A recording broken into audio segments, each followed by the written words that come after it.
आपका ज्ञान, तेज और ऐश्वर्य से युक्त परमात्मा स्वरूप को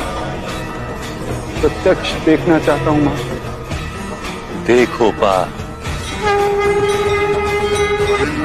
वतीन चरण डोळ्यान पाहिन रूप तुझे प्रेमे अलंगिन आनंद पूजन भावे वाळीन म्हणे नावा त्वमेव माता पिता त्वमेव त्वमेव बंधुश्च सखा त्वमेव त्वमेव विद्या द्रोणं त्वमेव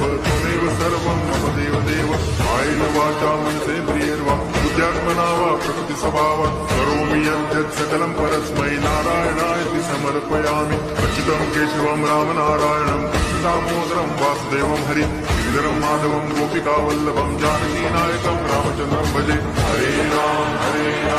राम राम हरे हरे हरे कृष्ण कृष्ण कृष्ण हरे